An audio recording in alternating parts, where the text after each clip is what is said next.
Gyvūnų prekių parduotuvėse dabar galima rasti tikrai platų skanėstų pasirinkimą, bet net 90% jų nėra mūsų augintiniams itin naudingi.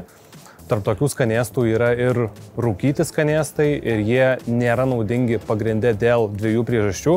Tai viena iš jų būtų druska ir riebalai, kadangi, kaip daugumai jau turbūt žinom, kad rūkytuose gaminiuose yra daug druskos ir riebalų, o druska augintiniui nėra naudinga, jie gali sukelti vandens disbalansą, sukelti virškinimo sutrikimus ar net ir nutukimą.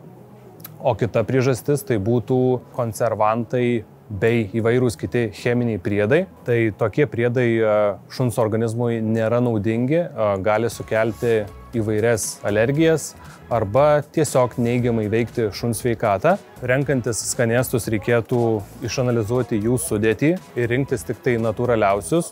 Jeigu skanėsto sudėtyje yra angliavandenių, grūdų, įvairių skonio stipriklių, dažiklių ir kitų neaiškios kilmės priedų, tokių skanėstų reikėtų vengti. Geriausia būtų visuomet rinktis skanėstus, kurie yra kuo natūralesni. Tai yra skanėstus, kuriuose yra daug mėsos, žuvies, kurie yra begrūdžiai ir pripildyti vitaminų bei mineralų, kurie stiprina įvairiausias skirtingas organizmo funkcijas. Tai pavyzdžiui, sveiki dantys, stiprus kaulai, sąnariai, rega, smegenų veikla ir įvairios kitos svarbios organizmo funkcijos.